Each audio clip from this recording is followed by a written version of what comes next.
এটা হলো toilet, public toilet হয়েছে।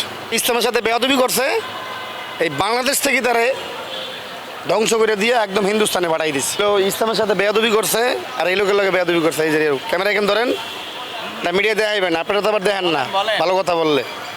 এই লোকের সাথে যে বেইমানি করছে আর গজবি করছে আর ভারতের দালালি করছে, এই লোকের যে মারতে সারা পৃথিবীতে ফাঁস বক্তা, তার কথা হাজার হাজার বেদিন মুসলমান হয়ে গেছে।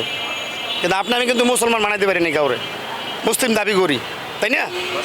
এটা হলো সেই গজবের অফিস যেখান থেকে সারা বাংলাদেশে সারা মুসলমানকে মারার ডিস্ট্রিবিউটর হইতো এইখানে।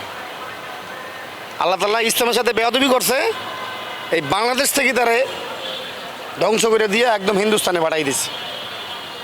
ইসলামের সাথে যদি বেয়াদবি না করতো, শুধু ইসলামের সাথে বেয়াদবি করে নাই তো, সে যে দল এই যে আওয়ামী লীগ, এই আওয়ামী লীগকে ধ্বংস করছে, এই মুসলমানদের ধ্বংস করছে, সেনাবাহিনীরে মারছে, বিডিআরে মারছে, এ দেশে টাকা চুরি করছে, প্রকাশ্যে মানুষের গুল্লি করছে শাপলা চক্করে। একটা বিচার হয় না অন্তরিত এই দেশে, একটা বিচার অন্তরিত এই দেশে হয় নাই। এই লোকের কী অপরাধ ছিল? লোক রাজাকার কে বলছে যে রাজাকার? এই লোকের বলবে এলো পিতৃ পরিচয় জারক সন্তান। এই লোকের বাড়ি আমার বাড়ির কাছে। এটা হলো টয়লেট, পাবলিক টয়লেট হয়েছে।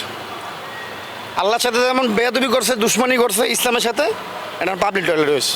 এটা হলো আল্লাহর উপযুক্ত বিচার। পশিক বাজে থাকলে মুসলমানের টাকা, যা গরিবের টাকা আছে সব ঢালতো, তার বাপের কল্লা দিবসে 400 কোটি টাকা পালন করছে।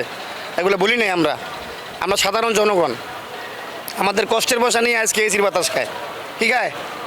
এসির বাতাস খায়। এদেশে জনগণ তো বোকা।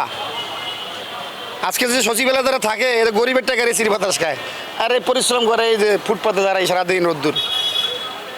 এই লোকের লাগে বেয়াদবি না করলে পড়ানো লাগতো না দেশ দিয়া।